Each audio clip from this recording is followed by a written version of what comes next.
Right, I'm just going to establish with charcoal just on this board this figure here, and this is a woman hiding her face, a woman grieving, sort of quite a self-contained image really. And she's holding her arms, hugging into herself. My reputation really has grown as a figurative artist, and I've always been fascinated by how the body expresses things, by the fact that we all share a body. We all feel pain, we all feel joy, we all feel anxiety, and the way that bodies express these things in the same kind of ways. Once I've got the basic feel of the figure sorted out, I'm going to just start applying some washes of paint. I'm using oil paint on this one, and I'm going to sort of treat it almost like just putting a wash on a drawing, and then I'll gradually start building up the paint. But I like to use the paint very physically really, right from the start, in a very way that really kind of describes the body and describes, I want to sort of really accentuate this shoulder here and this pull as the woman hugs herself, you know, in her grief.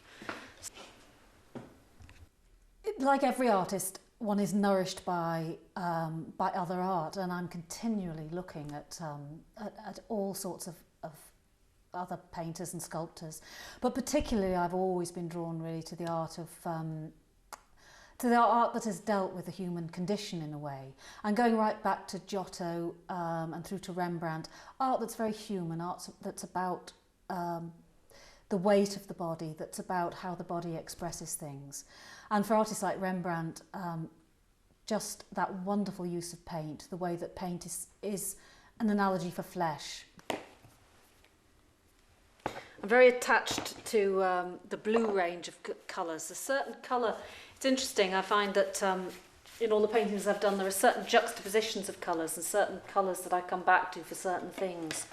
But to start with, when I put this paint on, because of the charcoal marks, there's going to be a slight movement of the... it's too bright actually, I'm going to dull that down a little bit.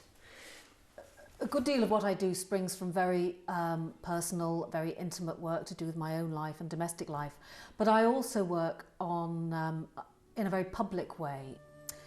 I opened the gallery here in November 2005, and it adjoins the studio, but it's wonderful for me really to have this very elegant space in which I can display work in a very sort of clean and lovely setting.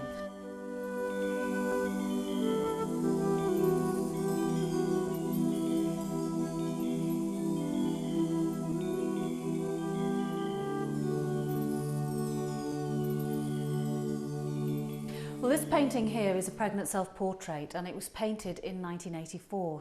And I was pregnant with my son Max, and in a way this painting is one I'd never part with, because it really started the whole sequence of the work that I'm doing now. I suddenly felt that here I was, you know, this is the most extraordinary thing that had happened to me. I was going to be a mother, I was not going to be young forever.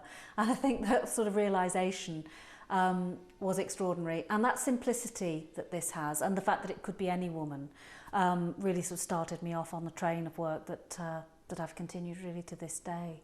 I am attracted to people in showing extremes of emotion, but I'm also attracted, I mean, they don't necessarily have to be sad emotions. I've painted all sorts of paintings to do with the figure, you know, figures actually having a whale of a time, you know, on trapeze artists, the Cirque Baroque, for example, people actually just in an excess of, you know, just wonderful physical movement that's joyful.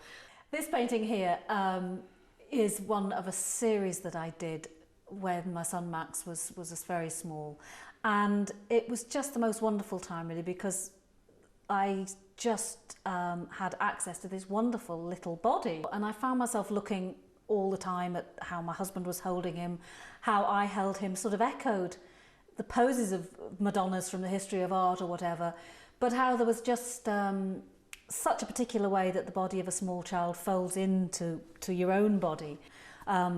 It's very much shows the concerns that I have to do with paint and to do with the physicality of paint, lovely sort of thick areas that describe the flesh there.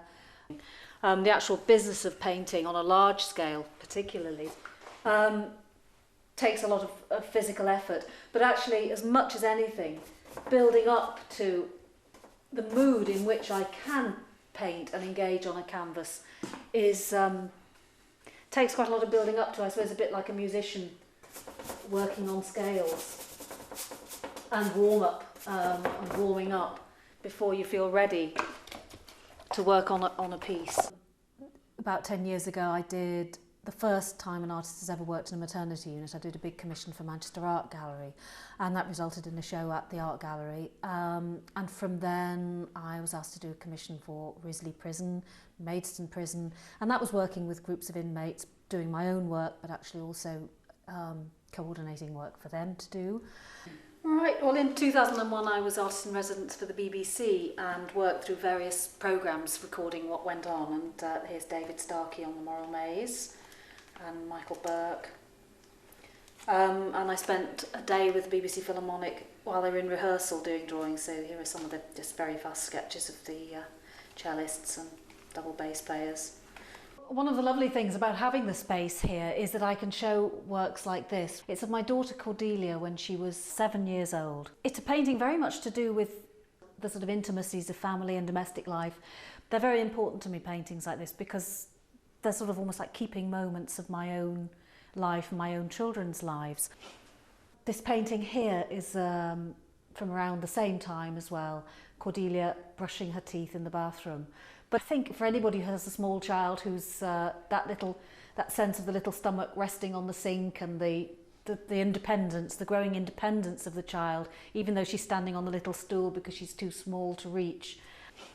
The gallery here, it gives me an opportunity to show my husband Michael's work, to show my daughter Cordelia's work, to do lectures perhaps, and perhaps short courses. But yes, I'm just excited to see what will happen with it, really.